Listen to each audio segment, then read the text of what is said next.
What's up, y'all? This is Will here at Schedulefly, and this is the Restaurant Owners Uncorked podcast, brought to you by us here at Schedulefly.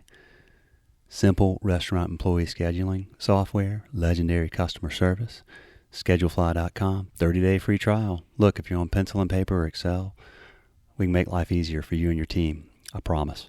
If you're on another competitive software, you're probably paying 2, 3, 4 times as much as what you'd pay for Schedulefly, for a lot of bells and whistles and things that you don't need and don't use. So Schedulefly.com, 30-day free trial. My personal cell phone is on there. Happy to wrap with you anytime. Call me or text me. It's 704-906-2031. Also brought to you by Pop Menu and The Giving Kitchen and Kickfin. And you're going to hear from all of them in a minute. But let me tell you about my friend John Ojinaga, who owns a couple of places out in San Francisco. So thoroughly enjoyed talking to him, and what he embodies is the spirit and passion and love that all true hospitalitarians out there understand. He's in San Francisco. It's been a rough ride the last few years between COVID and things going on with their economy and just all kinds of stuff. And but you know what? He loves his city. He loves the neighborhoods they're in. He loves his town. He loves his community, and he's fighting for his community and investing his time and energy and love and passion and care into that community through his restaurant and through his own personal efforts. But this is what so many great independent restaurant owners and operators do. They double down in their community when things get hard. They always take care of their team and their guests and the people in those communities. They're the lifeblood in so many ways of all great communities, and all great communities have boom times and hard times, and the people that really love hospitality, their community's a part of that. And I just love talking to John. I think he's a great dude. I think he's a smart business person and has a wonderful vibe and energy about him. So you're going to enjoy this episode, and we appreciate you and thank you for listening. And I hope you'll spread the word about this episode and all of our episodes on this Restaurant Owners Uncorked podcast. We believe to our core that independent restaurants and hospitality businesses are an incredibly important part of our economy and our society and our culture and all the towns and cities, big and small, that they're in. So we appreciate you, and we're proud to have you as listeners. Thanks. All right, Pop Menu. Check this out, y'all. The busiest time of the year is coming. Is your staff ready for the holiday rush? This year, give your team the gift of Pop Menu AI Answering, a simple solution for phones ringing off the hook. AI Answering handles calls 24/7, 365 days a year, so your staff can focus on in-person guests. Customize your greetings and responses, answer common questions, promote specials and events, and send follow-up links to ordering and reservations. AI Answering handles it all while escalating more complex conversations back to your team. That's a cool part of this. It's my opinion. Never miss another tasty revenue opportunity. Pop Menu, the marketing technology platform designed to make growing your restaurant easy. Discover more AI restaurant tools that turn your to-do list into an already done list by requesting a demo today. For a limited time, get $100 off your first month, plus lock in one unchanging monthly rate at popmenu.com. Go now to get $100 off your first month at popmenu.com. Be sure to tell them Will from the Restaurant Owners Uncorked podcast and Schedulefly sent you. And go for it, y'all. Hey, this is what they asked me to say. So that's the script. I'll tell you this. We've been partnering at Schedulefly with Pop Menu for like a year now, and we're very cautious on who we partner with. Pop Menu is a great company. They have a great product. They have great customer service. They have great people. I don't say this lightly. I wouldn't say that about very many companies, but I'll say it about them. and you should check them out. We have a lot of very happy mutual customers, and that is it. Thank you all for listening. Let's hear from the Giving Kitchen. This episode is also brought to you by Giving Kitchen. Giving Kitchen is a national nonprofit that helps food service workers in crisis. In fact, in 10 years, they've helped over 13,000 of those food service workers and awarded them over $9 million. If you or someone you know works at a restaurant, food truck, catering company, concessions, bar, tap room, and needs financial assistance or stability network resources due to illness, injury, death of an immediate family member, or a housing disaster like flood or fire, please ask for help at thegivingkitchen.org/help. That's thegivingkitchen.org/help. Link is in the show notes. Amazing organization doing incredible work for food service workers all over the U.S. Thank you all for listening. Hey, Will. What's up, John? How you doing, man? Good. I have coffee, so all is good. Man, that's funny you said that. I'm on the East Coast, and I just finished drinking my coffee for the day. I literally was just filling up my water mug. Yeah, I have to do the coffee, especially lately. I'm like, oh. we're simpatico there, man. That's a must for sure.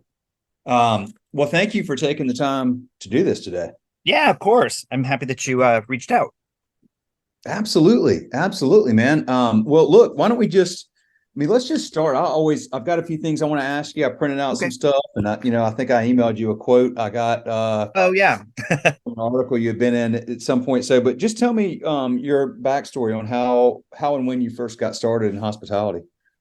Oh wow. I guess the most recent foray into hospitality was I was in corporate America for a little while, and kind of was working my way up to management, middle management, traveling, doing lots of things, really enjoying what I was doing. And I kind of became sort of burnt out and didn't really enjoy what I was doing, but was sort of just going through the motions. So I became what a lot of my friends at the time, it was during the first .com bust, they referred to me as a corporate refugee.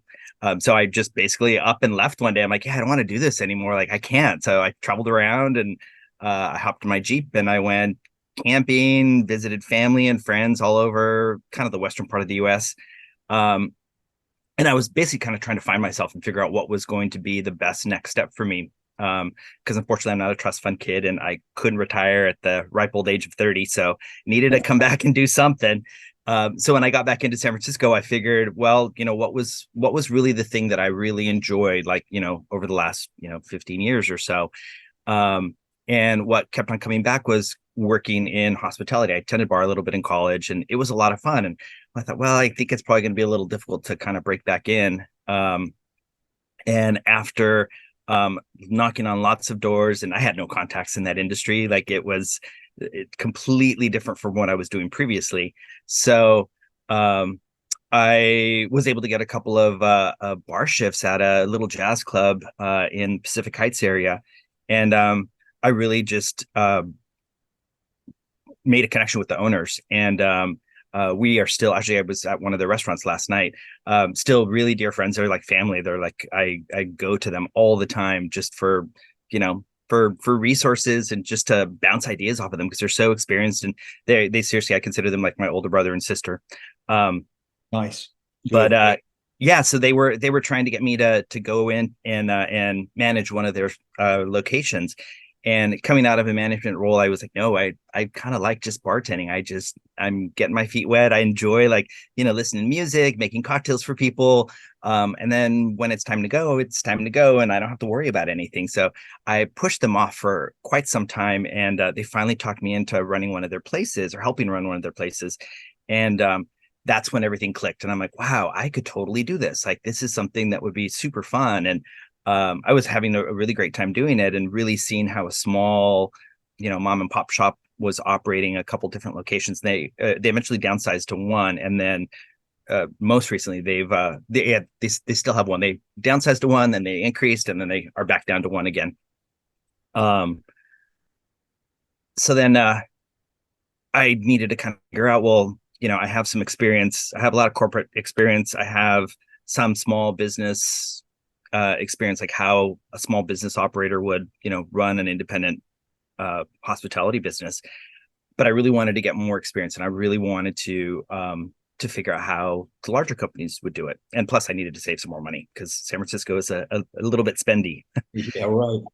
Yeah. So I worked for a hotel group and ran one of their cocktail bars, and it was really fun. It was a high volume place. It was the place to see and be seen when I was there, and um, any of the celebrities that were coming into town, where they were like, whether it was music celebrities, athletes, Hollywood, starlets and stuff, they would all find their way through, this bar that I was running and make an appearance. And it was really great to kind of see that energy. And uh, it was a neighborhood bar and it was a hotel bar, but it didn't feel like, your typical airport Marriott or anything like that. It was kind of a fancy place.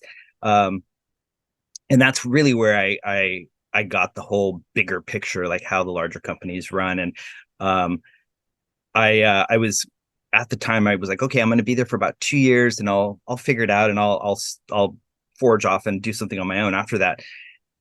And then the economy kind of turned, and things just didn't go the way I had planned, at least as quickly as I had planned. So I stuck around for a few years longer than I had originally planned. And all that time I was looking for spaces. I had lined up some financing, friends and family had helped kind of get me started, and then I had saved a boatload of cash. So between all of those things, I was able to finally go out and actually make offers on places. So I went in and out of escrow a couple times, and then when I was getting near the end of like, okay, I think I just need to go back to bartending. That's really where my passion is. I ended up getting my first location. So that's Azucar on in San Francisco, Soma District on 9th and Folsom. And everything just fell into place. And I honestly thought that it was going to fall out of escrow because everything else had sort of fallen and gone sideways. And the broker who was helping me, he was like, this is the most complex deal ever. Like, it took us a year and a half to close escrow. And it was just everything that possibly could go sideways did. So I thought, oh, for sure, this is just going to like fall flat. But yeah, it's we've been around now for 12 years, and we're a neighborhood staple. And I had a guy come in yesterday, and he just moved into the neighborhood a few months ago, and we immediately clicked. And he was like, I'm going to bring my date here tonight. And it was really sweet because he brought her in because he wanted to show me that they were still dating and stuff. So Yeah. it's really cute that that we are kind of that we have that status in the community where people feel comfortable and they bring their significant others and family members and stuff. So, okay, so you've been there 12 years. Well, congrats on that. Yeah, thanks. No small accomplishment, especially. Oh, there's so many things I want to ask you about. I mean, in San Francisco specifically, and then through COVID and all that. But so when you got started, a year and a half in escrow, like what was causing all the escrow issues? I'm curious about that. That's probably Uh, something people run into. I'd love to find out what causes that, and what did you learn from that? oh, I learned that well, it was my first place. I had never really had any experience going into escrow for a business or anything like that. So um, I had an attorney, and he was great, and he was actually representing the seller as well. So he was a really great resource to have, and he kind of went between the two of us and tried to get things sorted out. But there were just the seller had a bunch of legal obligations that were kind of holding things up to kind Okay, of gotcha. put it in a in a very to summarize it all. Yeah, there he had a bunch of legal things that had gone sideways with him, so that was what for the most part held it all up. So you were buying an existing restaurant. Yeah, I was driving around one day and I found this place. It was a corner spot in this area that's populated with a lot of nightlife and entertainment, and I figured this is exactly where I want to go because I had always the idea was always to have a bar, not necessarily a restaurant. Um, and they were putting up the for sale sign, so I drove back around and I copied down the number and I called the guy, and he's like, "Oh, cool. Well, let's talk." And they initially didn't accept my offer, so they went with someone else, and then they backed out. So then he called me and he's like, "Are you still interested?" And well, now I'm here. How do you when you so you find this place and you go, okay, I think this is the one. Mm-hmm. How do you determine what amount you want to offer an existing business like that? That was really tricky, and actually I relied on my I call them my big brother and big sister for a lot of guidance with that, because I had some idea with what like the market was bearing, but this was an existing place. And part of the legal issues with this place before I came in was the previous owner tried to do a restaurant, and it didn't really pan out, so he started doing an underground nightclub.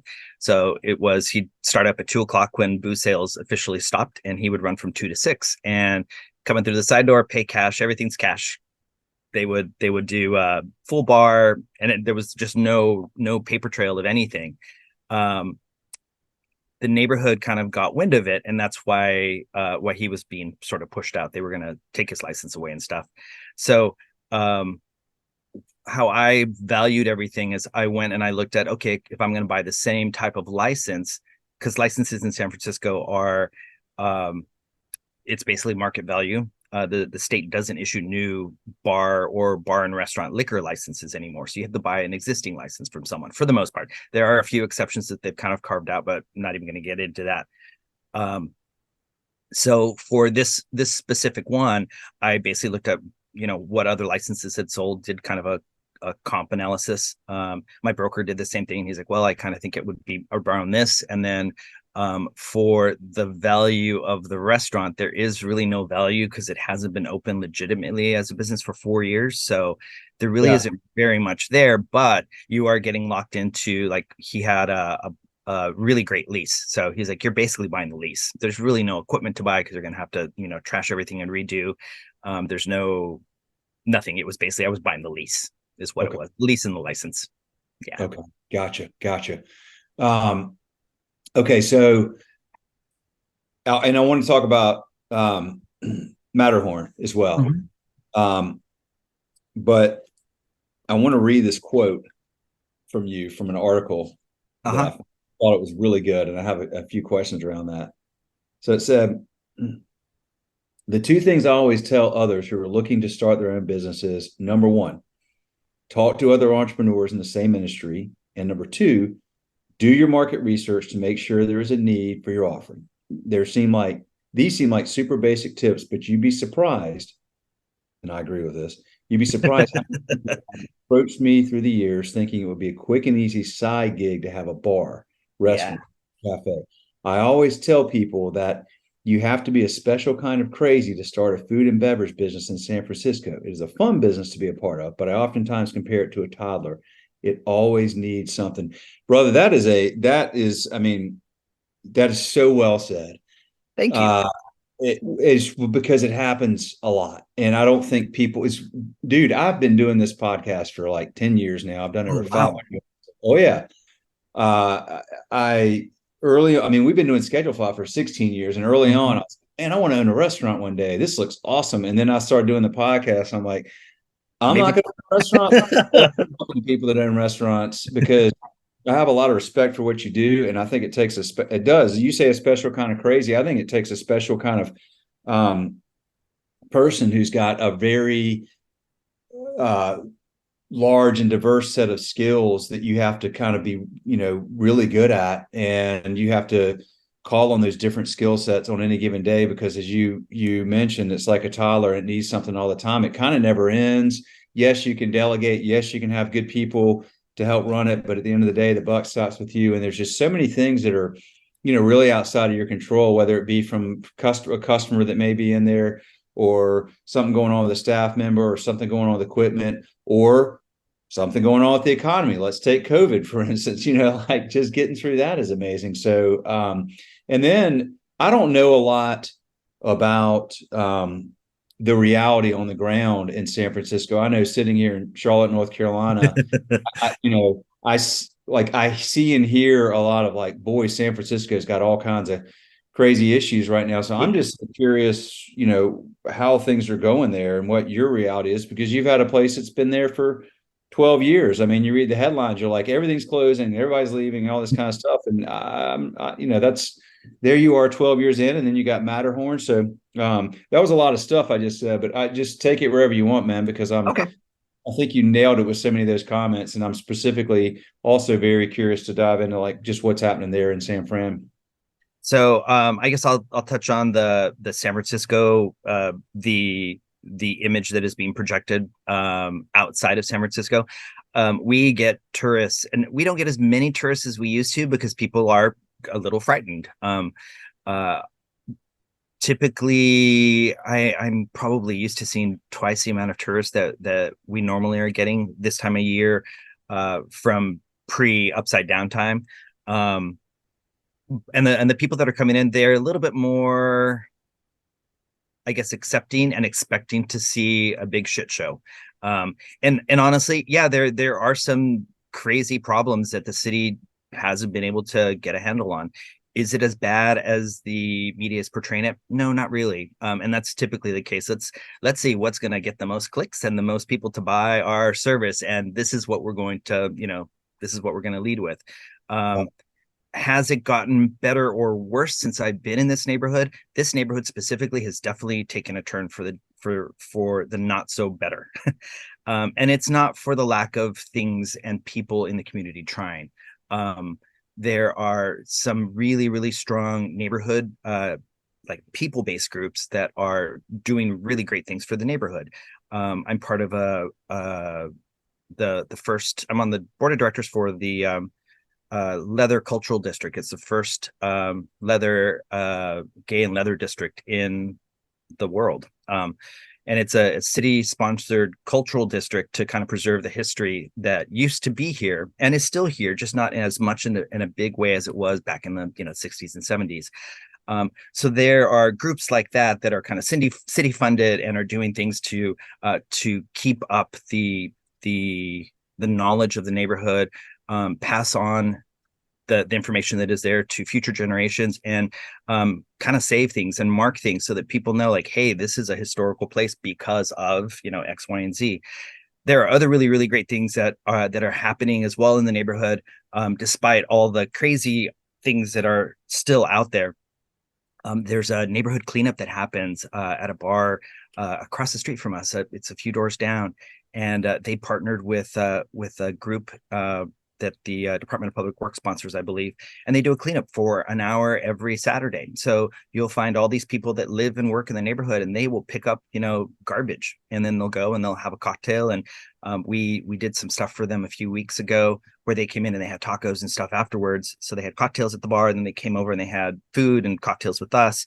And it's a really great way to kind of give back to the neighborhood, because it isn't always sunny and shiny, but we try to make it sunny and shiny as much as we possibly can.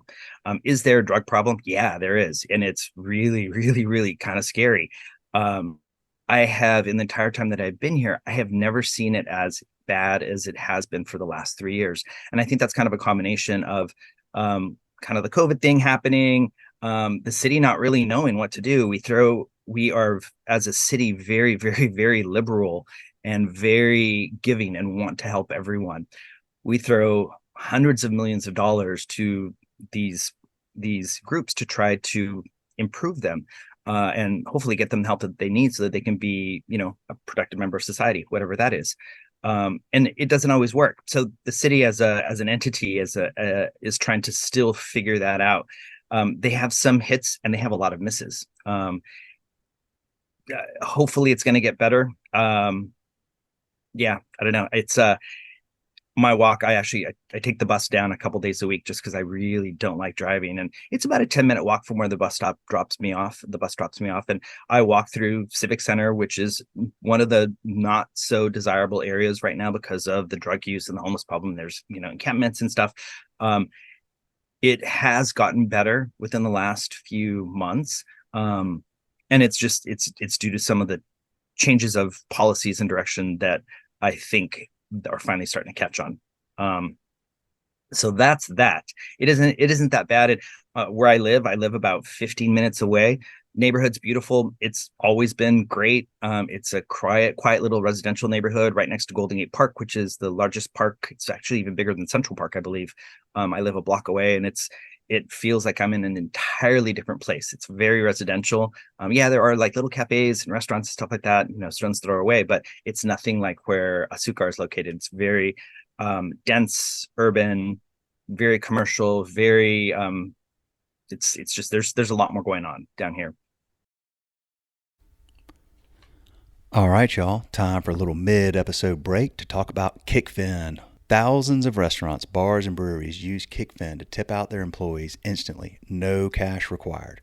With Kickfin, tips go directly to your employer's bank of choice the second their shift ends. It's a really simple solution to a really big problem, because if you're still paying out credit card tips in cash, it's costing you. Time-consuming bank runs and cash counting take managers away from work that matters. Cash is hard to track, which leads to accounting headaches, and it creates the perfect opportunity for theft, human error, and compliance issues. Bottom line, there's never been an instant, secure way to pay out tips until Kickfin. It's an easy-to-use software that sends real-time cashless tip payouts straight to your employees' bank accounts 24/7, 365. Kickfin gives managers hours back in their day, makes reporting a breeze, and protects your business from risk. Most importantly, employees love it. Restaurants can have Kickfin up and running overnight. Employees can enroll in seconds. No hardware, no contracts, no setup fees. Visit kickfin.com for a personalized demo and see how restaurants across the country are digitizing tips with Kickfin. That's what they like me to read. I will tell you this. I know the folks at Kickfin. Check out the episode with Brian Hassan, the co-CEO of Kickfin, was on here on the podcast. Great people. Love what they do. They treat their customers well. We have mutual customers that love the product and love the way they, the relationship they have with Kickfin. So check it out. Link in the show notes. And let's check out the rest of this episode.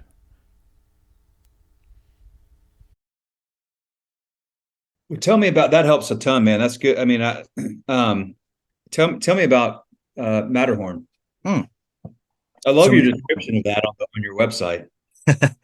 Matterhorn was I had always wanted to have another location, and actually was continuing to try to figure out before COVID. Like, we were looking at other locations outside of San Francisco. San Francisco is notoriously a very difficult place to do business.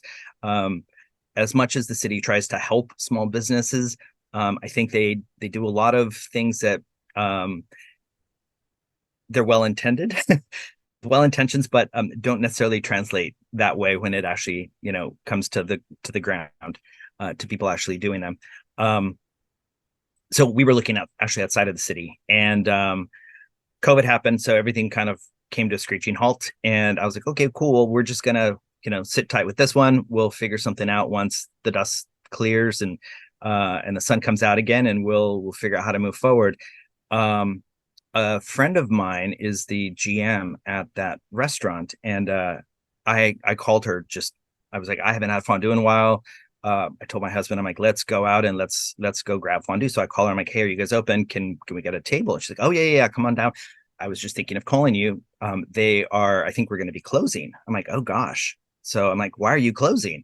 She's like, well, the current owners, the husband is a tech executive, and he got transferred back to Europe. So they were moving back to Geneva, and the female partner, the wife, was running the restaurant and was thinking about running it remotely, but realized that running it from 5,000 miles away is probably going to be a little difficult, even with the GM and a chef and everything. It's still, restaurants require day-to-day handling.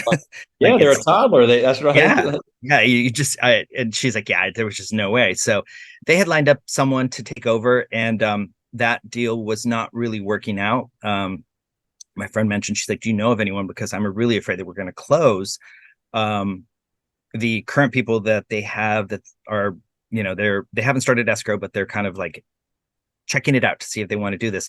The staff doesn't really care for them so much, and the staff is actually all threatening to pick up and take off. So the owners were afraid that they wouldn't basically have anything left to sell if there was no staff and no concept, and so they weren't really quite sure what was going to happen. Is how it was explained to me.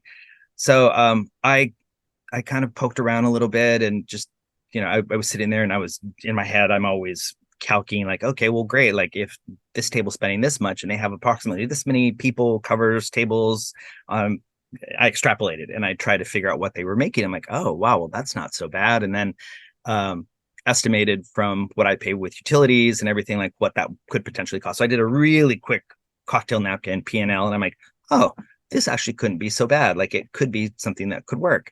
So I called broker a few days later, and I'm like, hey, if this is still an option, I'd like to look into it. And she's like, oh, well, funny that you mentioned, there's actually someone in a deal right now, but I think that's going south.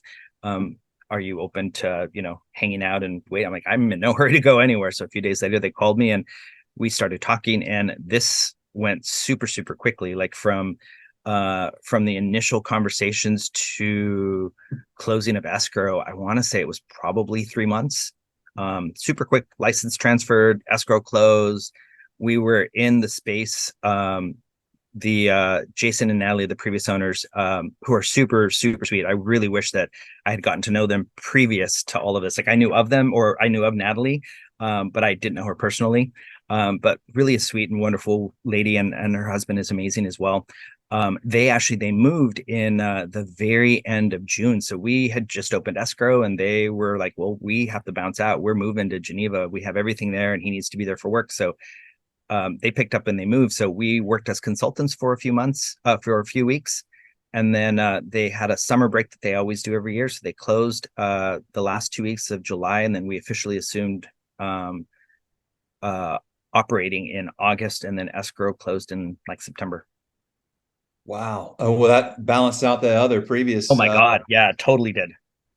And this was a really interesting deal, because the restaurant's been there for 30 years, and Jason and Natalie are the third owner. So my husband and I were the fourth proprietors of the establishment. The gentleman who started it is from Switzerland, and it's actually written into our lease that it remains a Swiss restaurant. So it was a turnkey, so we just kind of kept everything as is. He's super, super passionate. He still kind of popped by the restaurant. He's in his mid-90s now. Oh, wow. Yeah, but he still comes in. His grandson drives him in, and they come in and they chit chat and hang out for a little while, and then they take off. But there's so much love and passion built around this restaurant. That was one of the things that really has always, and I didn't even know the backstory, but after doing some investigation, I'm like, wow, like he went to Switzerland and basically fabricated the restaurant there using wood from his hometown, and then packed it up in a container and shipped it over, and then had it reassembled here in San Francisco. So the wood and everything is all from Switzerland, and it's all from his hometown. And everything is very, very, very just warm. And there's just like a really intense kind of family feel. In one of the rooms, we call it the family room, there's old pictures of him and his wife, and there's an inscription that I can't read because I think it's in German, and I don't do German. But now I'm feeling the need to learn German and French as well. Yeah, I bet. Well, what a cool story. How many years did you say it's been in business? The Matterhorn's been around for over 30. Over 30. Yeah. So really an iconic, enduring place there with a great story and a great legacy there. Yeah. Near or like what neighborhood is it in? And so that one is in the Russian Hill neighborhood. So it's about 10 minutes, 10 to 15 minutes with no traffic at all from Azucar. It's kind of in the middle of the city, closer to like a Fisherman's Wharf. It's on a major thoroughfare, so it's on a street called Van Ness Avenue, and it's part of Highway 101. So there are very few freeways that go through San Francisco, so that the freeway turns into city streets. Gotcha. Okay. Yeah. So how has it been having two and balancing the two? The balance has been it's been a learning experience, and I'm happy that I've been doing this here at Azucar for so long, because I've been able to take some operational efficiencies and kind of merge them together so that it makes things a little easier. It has been tough, and I'm learning the things that I need to ask to be kind of a better to better space myself in between the two places. My husband is actually at the other space for the most part. And if there are issues or something that I need to take care of or help out with, I happily go over there. That actually came up yesterday. There was an issue with a plumbing issue. So like, hey, can you come over? So fortunately, I had a bartender here, so I hopped in a car and jetted across town with my little toolkit and fixed the little plumbing issue, and everything was fine.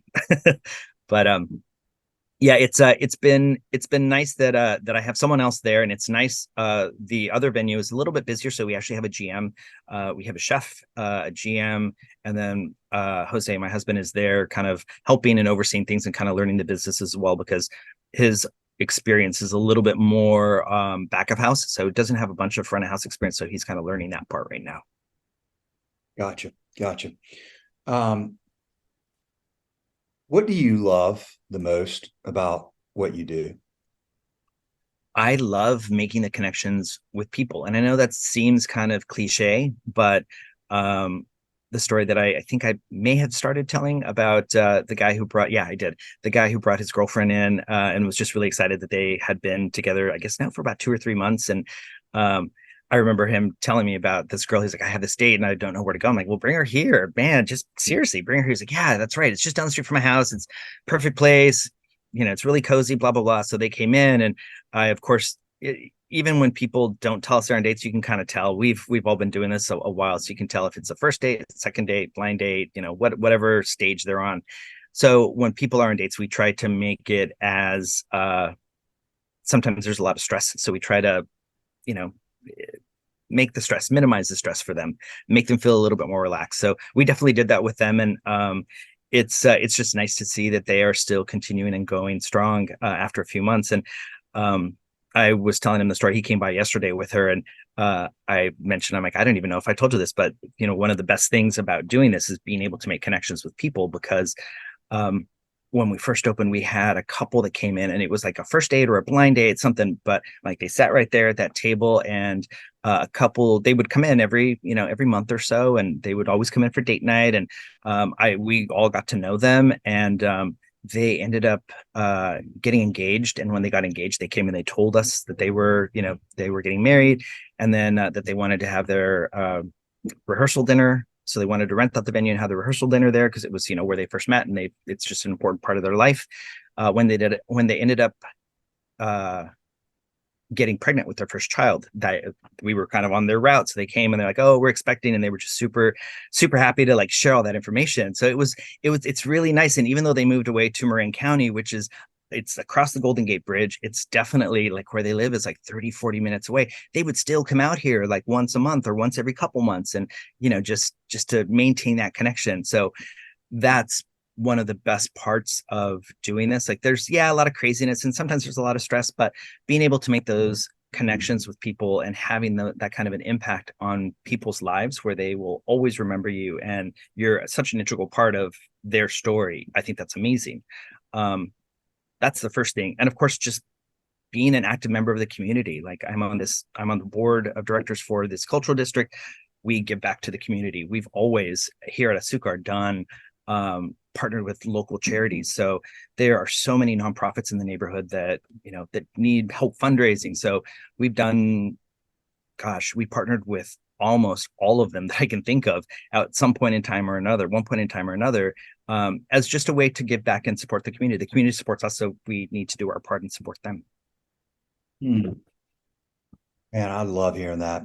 I find that just such a wonderful quality that so many independent restaurant owners and independent hospitality businesses share, which is the business is not about food. It's not about drinks. It's about people.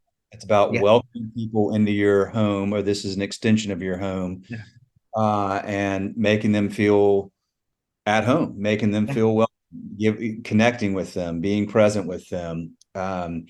giving them a place where they can rely on to go when they're celebrating or when they're mourning or when they're hanging out with friends they haven't seen in a while, or when they just want to connect with the server or the bartender or the owner that they've known for years. And you become these staples in these communities. And I feel passionately that there is no great community unless there's great restaurants. Like you can't anytime you talk about like the best cities or towns or communities in America, or I mean anywhere, but you go, okay, well, why is it great? And inevitably, one of the first things anybody would say was, man, they got all these cool restaurants and coffee shops and boutique hotels and like these cool little independent places. It's never, like that's always what makes communities great and why people want to live there and be there and visit there. And so I love those stories. And I'm not surprised that you said that. It's like, this is what makes the hospitality business, and I mean specifically independent. Like if I was talking to the CEO of some chain restaurant, that isn't the answer. No, and there's going to be different. That's fine, but for what you do and for the world of independent hospitality, it's a relationship business and a people business. And you mentioned, by the way, not-for-profits, and I'm looking at myself in the screen. I realize I have my Giving Kitchen hat. Yeah. Yeah. Are you familiar with Giving Kitchen? Yeah. I've heard the spiel. They're great. Great organization. And anytime you've got, or anybody in hospitality that's ever in need, financial crisis or mental health crisis, go to Giving Kitchen. They're amazing. Yeah.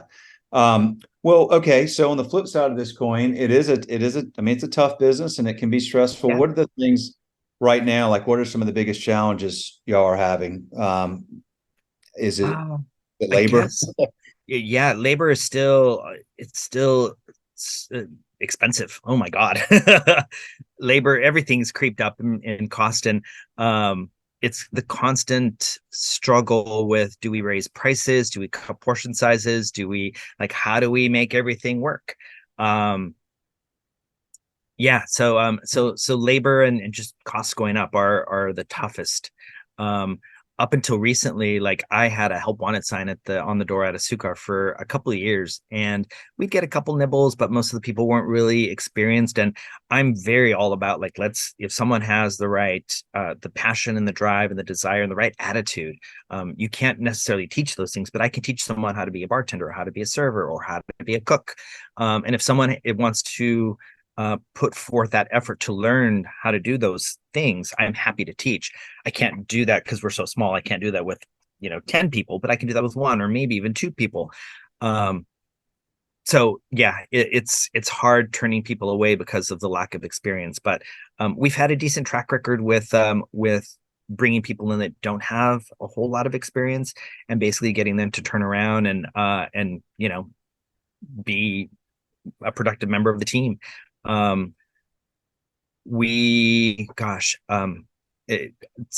the story just reminds me of this one gentleman who came and he didn't have very much experience at all, and I kind of told him everything that I just told you. Like, if you want to, I'm gonna invest time in you, but you're gonna have to invest time and want to learn all about this, and it's not going to be easy, but if you put forth the effort, it will happen. And he was with me probably for 6 years, maybe 7. And only reason he left is because the commute just got to be tough. He was living about 35 miles outside of the city. So having to take the train in every day to work. And then at that point, we were closing much later. So riding the train at night to get home, it just takes even longer. So he's like, I just can't, I have a daughter, blah, blah, blah. So he moved and got a job closer to his house, but he helps us out for special events. And it was nice. I was actually texting him yesterday, and we had a large street festival.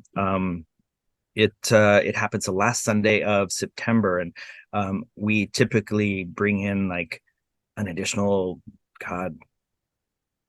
6-7 people to help just for that one day, because it's a stupid crazy day.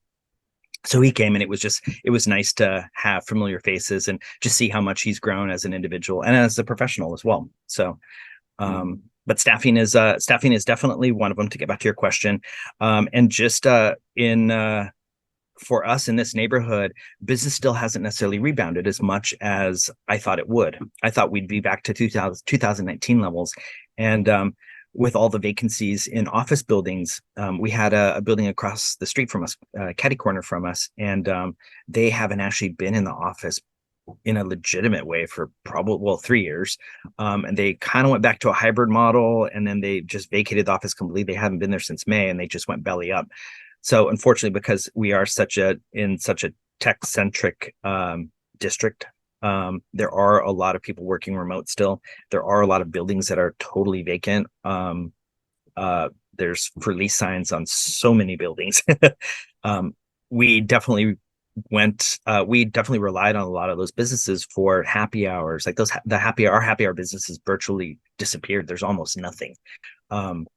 We were a couple of blocks away from Uber and Twitter, and Microsoft was subletting space from one of the divisions of Microsoft was subletting space from Twitter, and that has all gone away. So these people they're still working. They're just not working here on site. So, or in some cases, they're not working for the companies at all. So that's probably the toughest thing, and just trying to find a way, not necessarily to reinvent ourselves, but to let people know that we're still here. So it's a big marketing thing. I've never been a huge proponent of advertising. I've had mixed results, and it's probably because that's not necessarily my background. But the best advertising for us, and what seems to have worked for us in the past, has been all about word of mouth. We have been able to grow and be where we are today, for the most part, through word of mouth.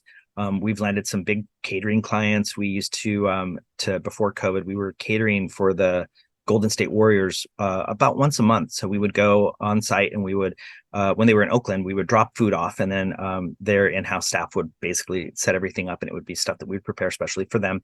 And then when they moved into San Francisco, it's just a few blocks away from us. So we would drive down there, and we would set up in their kitchen, and we would serve the execs and the players. And that was really fun. And then COVID happened, and all that changed. But the only reason that happened is because it was all of a word of mouth. Like people were talking about us. So the person in charge reached out, and it's all about connections. Boy, is it. Again, that's a people thing. I mean, it's, people remember how you make them feel, and you can overcome all kinds of different hurdles if you right, you take good care of people, you care about people, and you're present with them, and authentic with. So it comes back to getting people that, like you said, that don't necessarily have to have the skills, the industry experience, but if you don't have the EQ, a high EQ, I guess, it's going to be tough, because things will go wrong, and problems happen. But people will give you a lot of leeway if you respect them and you treat them right. Absolutely. That's one of the big things, like hearing what you were mentioning about just treating people well and with respect earlier. That's one of the things that we kind of impart on people when I'm talking to people, even just in the interview process. Like, we want you to treat this. It's this space isn't necessarily like a traditional restaurant. Yes, we do have traditional tables and bar stools and stuff, but it's set up more of like you're stepping into, I call it stepping into grandma's house. There's, sofas and end tables and coffee tables and club chairs, and there are restaurant tables for people that don't want to sit in those kind of chairs when they're eating and drinking, but it's meant to feel like you're stepping into someone's home, and we want to treat people like if they are coming into our house, and definitely want to make connections with people, and want to keep the service at the highest level possible, because there are so many options for people to go to when they're in San Francisco, and especially in this neighborhood. They can go get a margarita or a shot of tequila from anywhere else, but why are they going to come to us? Because of the service, the venue, how it feels, how they're treated, and the quality of goods. And it's a combination, a fine balance of all those items in order to hopefully bring people back. If one of them is not right, they won't come back. No, if you're not treating them right, it doesn't matter how good the food is or everything else. If they care about how they're treated. So Well, so you're like sipping, you're going back and forth between the what was that, liquid death, the water and the Yeah, coffee. Was that water is and that coffee. Yeah, there's a new barista, and I think they gave me something different today, so it's a little on the sweet side. Typically don't do any sweetness at all in my coffee, and I'm like, I think she slipped something in there, but yeah, it maybe you is what got. it is. So Okay, I got a question for you. yeah. As a fellow coffee drinker, how long do you wait after you wake up in the morning before you have coffee? Ooh, if I am not going anywhere and I'm just hanging out at home, I'll usually hop up and if I feel very motivated, I'll do a pour over and just, make a cup or two. Lately, I haven't been super motivated, so I'll just grind some beans, pop them in the machine, and then let it just drip through. And I will usually do that before I hop in the shower. So then it's ready when I First get it. thing. Yeah.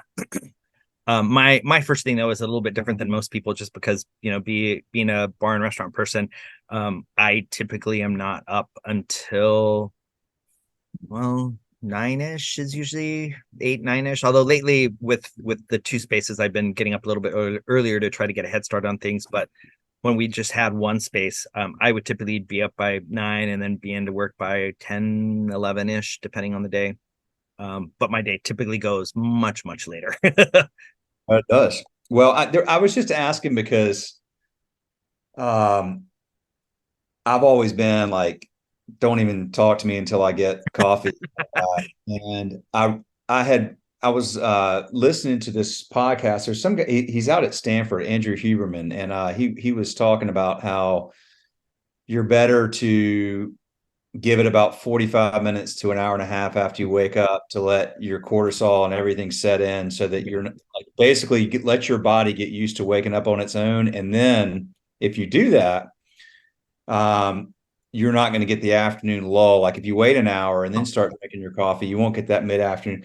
I got to tell you, he's right. Like it is Really? really hard for me. Yeah, like I'm like counting the minutes. I'm like, okay, it's been like 30 more. I'm gonna do this, but it's really hard. But I'm starting to get used to it, and it's it seems to work. Like not that it's necessarily like I don't even know if it's worth it, but Yeah, it's kind of like if you wake up more naturally than when you have that first sip and you kind of make yourself wait for it. right. It's like really good. It's Oh, like wow. I'm you know. totally gonna try that. And I guess typically I guess I'm waiting at least about an hour because um it's virtually no time for me to get ready. And it takes me, if I'm driving in, it takes about 15 minutes. If I take the bus in, it's about half an hour. So I'm usually waiting, I guess, about at least 45 minutes to an hour before I get my first cup. Because usually if I'm coming into work, I won't make coffee at home. I'll just pick it up on the way. Well, you're Uh, doing it those days. Yeah. yeah. I've always been like, I am straight out there, coffee, like kids, leave me alone. I've been working through this the last 2 or 3 weeks, and it seems to be worth the extra effort. But well, hey, listen, I will let you go, but I want to thank you for the time. Thank you for the business. Thank you for sharing.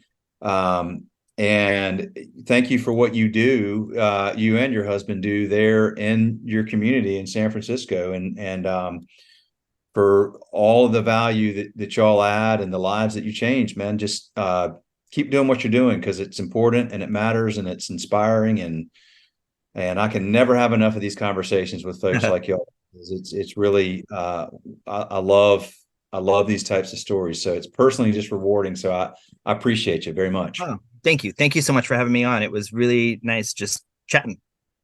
Absolutely. Absolutely. All right. Well, cool. Well, enjoy the rest of your sweet coffee and liquid death. We'll Thank you catch up so much. soon. Yeah, absolutely. And you know how to reach me anytime you need anything. Appreciate you. I appreciate it. Thank you so much, Will. All right. See you. Bye bye. Hey, y'all, before you sign out on this episode, a couple of quick things. Number one, if you listen to us on iTunes, if you could give us a star rating and a comment, it would help so much. Same thing if you're on Spotify, follow us, or any platform that you're on. If you would just do whatever their rating or follow options are. What that does is it tells the algorithms that this content is good and meaningful and valuable, and it'll tell them to put it in front of more people. So thank you for doing that. If you take the second to do that, that'd be so awesome. And also, if your restaurant is either using Excel or you're using some software that's expensive and has a lot of bells and whistles you don't need, or maybe doesn't have great customer service, we'd love to take care of you at ScheduleFly. Simple, easy restaurant employee scheduling software, legendary customer service, 30-day free trial, schedulefly.com. My cell phone number's on the trial sign up page. Thank you for listening. See ya.